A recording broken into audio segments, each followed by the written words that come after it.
All right, Z, it's time for another episode of Two Americas. Ruth Bader Ginsburg is dead. Gird your loins. Oh my God. So basically, Twitter lit up like a fireworks display, That's true.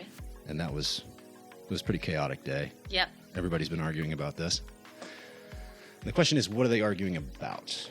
Why is this so important? You know, when you think to yourself, the average American Supreme Court justice, you know, it's a pretty prestigious position. So if someone dies, it's like worthy of note for like 2 seconds, and then you go back to your day. You know what I mean? You know, and not to discredit these people. You know, they're doing a really interesting job in the most powerful country in the world. So Right. obviously they should be given their due, and people should have a little bit more historical knowledge. But I'm dealing with like the de facto reality on the ground. You know, somebody like Clarence Thomas died. Like, that's going to be a real heart-render for me. I think most people are just going to be like, who? Right. You know, so for her to be in the celebrity status that she's in, the echelon, the level of like care that she has, Right. tells me that, you know, there's been an agenda to push her to that level. Oh, for sure. So now that she's gone, we've basically got turmoil. I mean, Twitter is just on fire. It's awesome. I love it. They didn't even wait. They just Reza Aslan just came out of the gate screaming like, "We're gonna burn it down if you try to replace her." I mean, you had all these other lefty, blue check marks just coming out, kicking and screaming, basically saying like, "We will burn you to the ground if you try to replace her." And then you have Senator Mitch McConnell, just kind of, you know, Turtle Mitch, just casually strolling in there, all turtly in his turtle suit, you know, and is basically saying, "We're going to have a vote on this issue." And then the screaming began, and we had this viral video with this crazy Karen-like woman with the glasses. Have you seen that one? Yes. Just shrieking about it, like, "Couldn't you wait until 2021? Ah!" Like, just shrieking. While And- she's driving, mind you. well, of course, while just driving, because She's risking other insane. people's lives while you opine and virtue signal is this, you know, hallmark of the left.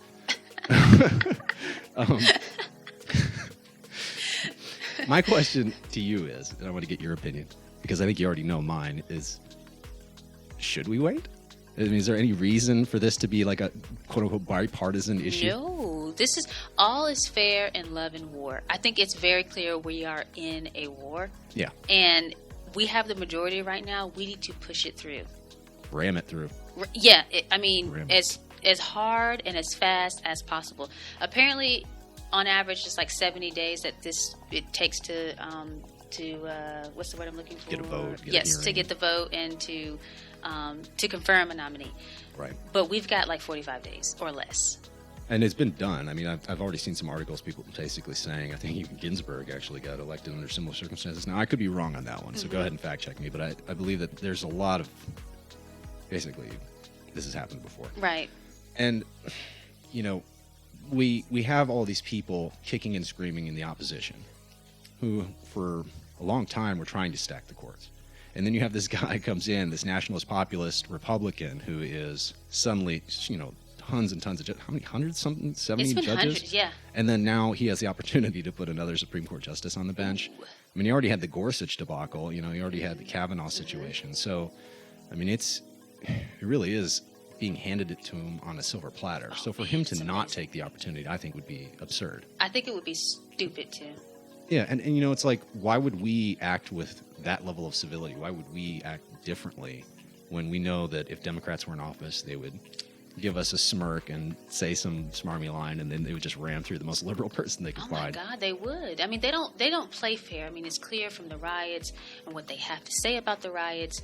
It's clear from, nearly every. I mean, they've got the athletes, they've got Hollywood, they've got academia, they've got everything on their side, and they still scream like they're victims. So no, Trump, you rammed that mess through as hard as possible. Bitch, don't fail us now, man. Get it done. And my logic for this is, you have, you know, two parties that are kind of always rubbing up against each other in order to maintain some kind of an equilibrium, right? I mean, this would be the optimal form of government.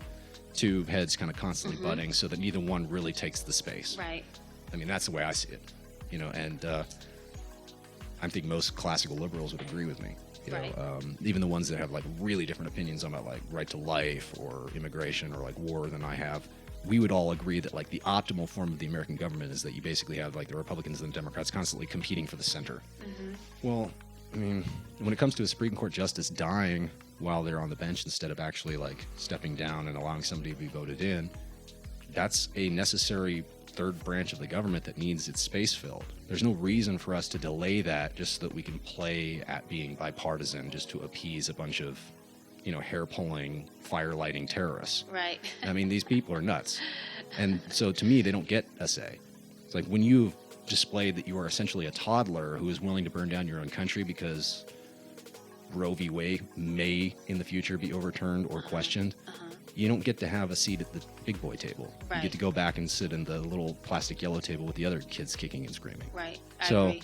there's no reason for us to play this game. And everything has been fair and everything has been lawful as well. So the Senate, the Republicans won the majority lawfully and fairly through the election process. So I'm not sure why we have to pretend to be polite. I mean, I think that there's a theory going around that a lot of the senators feel like in these heavily contested areas, Right. where they're not so certain about their election chances, that if McConnell rams this through and we get somebody like Amy Coney Barrett in there who's like an evangelical, or like a hardcore Catholic or something like that, that a lot of these sort of touch and go kind of voting districts will have their seats turn blue, and those people will lose their chance to sit in Congress or sit in the Senate or whatever. But I don't care. Right. Yeah. You know what I mean? Like, because at the end of the day, it would be nice to have red in all three branches of government, but that's one, that's probably not realistic, and two, a judge is there for life.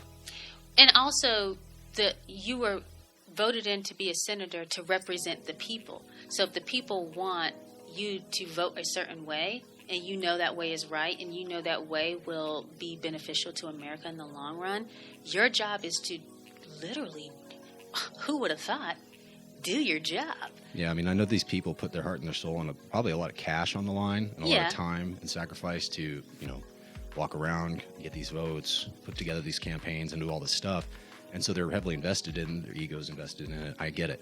But if you are going to be a deciding vote in determining a lifelong seat on one of the most powerful forms of government that has the ability to shape culture and potentially save lives and alter the course of humanity in this country, take one for the team, dude. Like, if you think that this is going to hurt your voting chances, so what? And like you said, if you've got only 39% of the voting base actually votes along with you, and you're still trying to win over the undecided middle, well, maybe it's okay to sacrifice the whims of that undecided middle to actually stand up for the people that want you there. I was just about to say that. The people who are going to be mad at, let's say, Senator Tillis's pick are the same people who aren't going to vote for him anyway. Yeah, it's kind of like, so what? It's like those people who complain on Facebook, and then it's like they wait for you to acknowledge them. It's like, I wasn't going to acknowledge you because your opinion doesn't matter. Right, right. But they still want to talk to you. I think people, I think the folks who are running for re-election and maybe they're in a tight race, I think that maybe they need to go back to first of all, their job description, and they need to go back to why they probably ran in the first place. Like, your job, yes, we want to make sure that people who are senators who are Republican, we want to make sure they get reelected, sure, but I think we got to weigh what's more important is the future of the country. As far as I mean the Dred Scott thing was passed by the Supreme Court. Right. Roe v. Wade was passed by the Supreme Court. The same-sex marriage passed by the Supreme Court.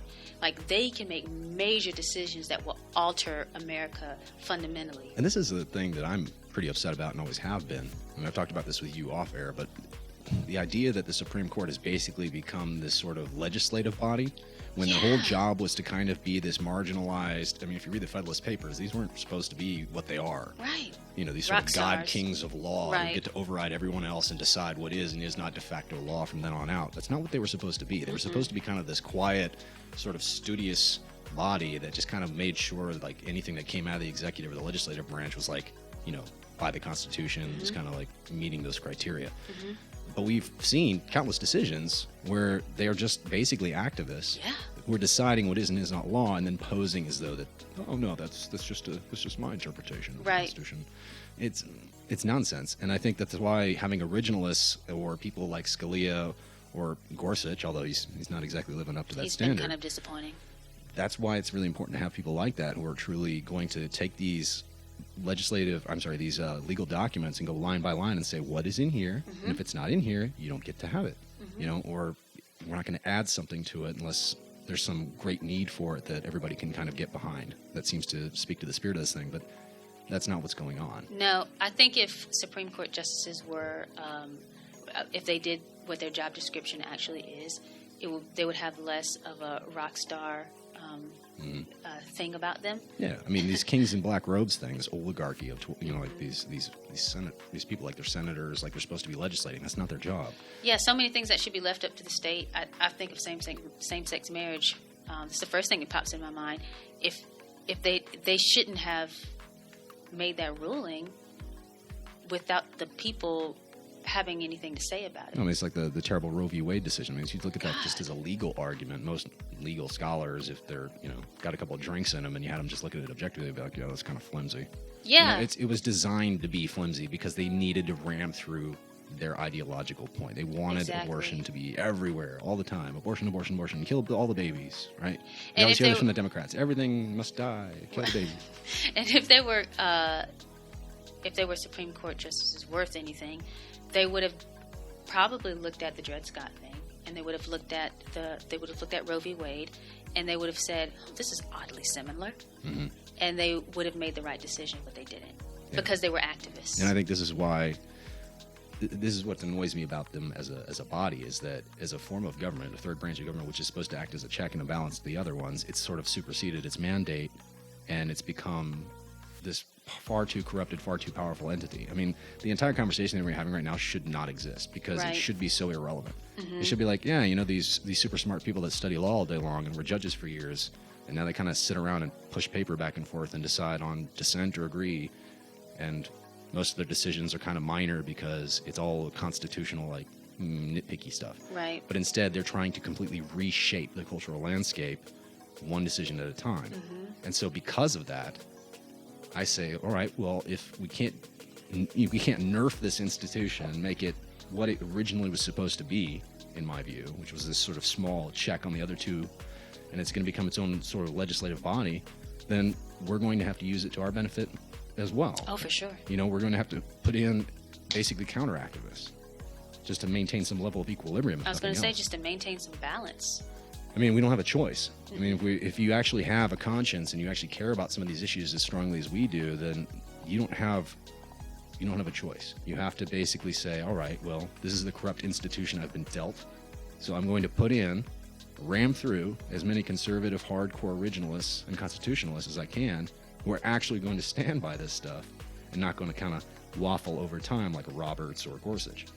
Because I think the problem is with a lot of these really left-leaning rulings that they've made over the years, they go completely against like the founding fathers and what they envisioned for the country. Right. And hate to say it, but I will say it. Actually, no, I don't care. A lot of the founding fathers were Christians. They were very moral men. And or deists, right? Yeah. Who acknowledged it and weren't necessarily super big into practicing. But. Well, I disagree with that. But they at least had. There are quotes that have been made by some of the founding fathers where they would be like, well, why would we put anyone immoral in leadership? And so if they just did their job, looked at the law, and made decisions accordingly, we wouldn't have to have this conversation, and it wouldn't be such a big deal, and Ruth wouldn't get such a rock star. RGB, right? Right. RBG. RBG. She wouldn't get such like a rock star reputation, which is Pens weird. with her little initials on them. Yeah, I worked at a coffee shop that they had pens with like her face and RBG, and I didn't understand why. I mean, I'm not even a fan of all like the Trump Americana stuff. I think it's kitschy and crappy. I think it's funny, but it's not something I personally like to buy. Like, and if it has just like his name, like a campaign slogan, that's one thing. But it's like, like his face, like riding a dinosaur. It's funny, but it's not something like I want to invest in. I don't need like a Trump pen, like, So when they do the same thing on the left, it's always kind of like. I bought my aunt a like 3 foot tall Trump cardboard cutout. She loves it. Is it like one of those ones where you can kind of like, he has his arm over your shoulder? You could just if you kinda wanted nestle to. up on him. Yeah, she loves it. It's on Mary. Oh my gosh. She's like, Hey man, as long as she's happy. yeah. Someone who probably has one with the RBG in her wheelchair. Cardboard cutout. I thought she was much older than 80-something. Was she 87? Something like that, yeah. Yeah. I think it was I 87. thought she was like 105. Well, cancer will do that to you. Pancreatic cancer especially. That's brutal. Mm-hmm. And apparently she'd been having health problems for years, in and out of surgery. So Well, do you remember those memes memes that kept saying, "Where's Ruth? Where's Ruth?" Now we know why. Yeah, I mean, she had an interest in kind of covering for herself and trying to kind of downplay it, obviously. So I think a lot of the time where she was kind of absent from the scene, she was probably enduring some kind of brutal health crisis. Mm-hmm. Which the question I would ask is, again, formidable woman, politically principled, stuck to her guns, and served the country for a long time. So respect where respect is due, differing opinions aside. But if your health problems are that consistent and that intolerable, I mean, are you just hanging on out of spite at that point? I mean, we have this little famous message. It was like one of the first things that popped up on Facebook, Instagram, Twitter, Parler, all of those. Something about her dying wish being that, she wouldn't get replaced or could step down when there was another president. And it's just like, well, okay. If that actually was said. And there are people, and then people retweeting it as if this was like policy now. It's like, see, she didn't want to be replaced, so you shouldn't replace Like her. her last dying wish, we should honor it. Yeah, I know. It's like you keep rubbing that genie. We should, See where that gets you. We should stop all of our institutions because of her last dying wish. Yeah, her alleged dying wish. Right. Right. In the form of a social media post. Well, you guys, you heard from her. Her last will and testament says that all government policies are null and void until the Democrats win. Mm-hmm. Let me ask you something, Scott. Do you think that so evangelicals don't normally turn out to vote as much as we'd like? Unfortunately, we are not a large portion of the voting population. Right. Do you think now they turn out when its time comes and they're like, oh, they're heck kind of like no. single issue voters, I think. Yes, most of the very, time. very much so. They have to be kind of offended by something to actually show up. Exactly. So with people talking about Roe v. Wade now, and they're like, oh, this is in the balance. Do you think that this is enough to get more evangelicals to turn out and go to the polls? By itself, no. But I Okay. think as like another log on the already existing bonfire of things that are all happening rapidly, yes. Okay. I think if it was just, hey, we need a new Supreme Court justice, there's a chance someone will actually re-examine Roe v. Wade someday, which is, I think, still pretty unlikely, but who knows. Or at least we'll get somebody in there who isn't going to like outlaw religion in 10 to 20 years, under the guise of constitutional like amendments or something. I think you could get a fair amount of them engaged. The problem is, though, is that most of them kind of occupy this weird space where they kind of like to quote that portion of the Bible where it's like render unto Caesar what is Caesar's, and they kind of have this sort of very hands-off kind of policy when it comes to local politics, regardless of what country they're in, which I think is a huge mistake, and it's something I argue with a lot of Christians about pretty frequently. I think it's a huge mistake because, put it in freaking context, Jesus didn't have voting rights like that. Yeah, So at that he time didn't in the have Roman the era, power. he did not. Right. He didn't have the power to change policy or to say, Caesar, this is what the people think. You should change this and this, that, and the third, or whoever was over like Like a Pontius Pilate type. exactly. Thank you, Pilate. They couldn't vote and say, Pilate, this is what we want. So he lived under a very different government system. We have that power to tell our leaders, this is what we want our country to be. These are the morals we want. These are the standards we want to live by. If you can't live by them, you're out. Yeah, and I mean, it's a really basic system, too. We have a representative republic, which means that when we send somebody, they speak for us. Exactly. So if we're choosing people that are amoral or don't stand up to scrutiny or are dishonest or are conniving or ultimately betray us, then we need to kind of flip some tables, right? We need to start electing people and cramming people through that actually speak for us. And if evangelicals want to continue to preach the gospel, if they want to continue to grow these churches, if they want to continue to keep their lights on and have their power cut off by a bunch of tyrants like Gavin Newsom, you got to vote. You got to actually be engaged. You don't have that option in certain parts of China. You don't have that option in certain parts of Iran. You don't have that option in certain countries. Right. You do have it here. So if God gives you an opportunity to do a thing, assume it is of God and use it. Exactly. And not to get off subject completely from Ruth, but especially in local government. Yeah. I mean, Absolutely. you have the opportunity to go and actually shake these people's hands and look them in the eye and say, "What the heck are you doing?" Yeah, and it actually affects your life in way more ways than you might think about, and sometimes in way more ways than the federal government would. But if you ask anybody, and this is true across the board, if you go to any state in the union and you poll people about who their local politicians are, it's like 90% don't have any clue. But if you ask them who the president is, they know who the president is. They know who like the Speaker of the House is because they're always watching the mainstream news.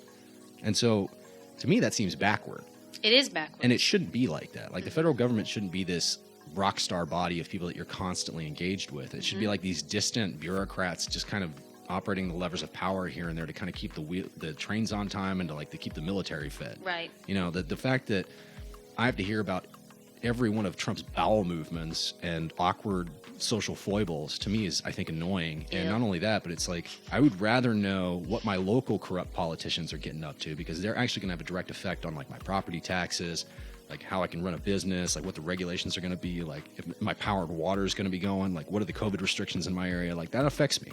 I mean, if we haven't learned from the shutdowns, I don't know what it's going to take for us to learn. I think a lot of our governor, our county commissioners, they deal with our taxes. They raise. I've been to county commissioner meetings where they're like, "Oh, we're raising it to 10%," and they raised it a little over 10%, even though tons of people said, "Hey, I'm retired. I'm living on a very, very fixed income. If you raise taxes even more, I'm going to have to move. I don't know what I'm going to do." And they go, "We're raising it for education," which they did last time. Yeah, so, and they did it basically with two big giant middle fingers. They just did not care. They don't care about the dissent. But with your local officials, you can go to the Democrat, Republican meetings, and you can look at them. I've shaken my my representatives' hands and asked them questions, and then okay, this guy's dumb because he just by was proxy, a Democrat. knowing you, I've met a ton of local politicians, people applying for spots, people running, people campaigning, people doing judgeships and that sort of thing. Yep. It's been fascinating because actually getting to talk to them, you get a sense of their character. Yeah. And obviously you could be fooled. Obviously they could be smarming you or charming you or whatever. But there was a certain degree of, it's you hold their hand, you shake it. Okay. Looking at them in the eye. Yeah. Yeah, and then they'll ask you questions. You can kind of go gauge them, based on the questions they ask, Exactly. that sort of thing. And, you can watch them. You watch the way they drink. You watch the way they eat. You watch the way they interact with the cute waitress, and you get a little sense of their character. Uh-huh. You have to do everything second or third or 15th hand when you're talking about, politicians in Washington. Yes. Local folks, you can actually hold accountable. And I mean, Supreme Court justice, you're not getting close to them. So that's another reason why I don't know why they're so important and they have this rock star status. Yeah. But, to end this little segment, I'll just simply say this is a massive opportunity for the Republicans. And I think Trump would be a fool not to try and put somebody like Amy Coney Barrett in there. Yeah. There may be other options on the table. I don't know. I think Gorsuch, he's going to turn out to be not bad, but he might be a bit of a dud. He may end up being kind of a Roberts type. I hope that he proves me wrong. If we could get another Thomas or a Scalia in there, that would be heaven sent. I think that would be phenomenal. But we cannot wait. We cannot play games. And even if they try to burn the whole damn country down, ram them through anyway.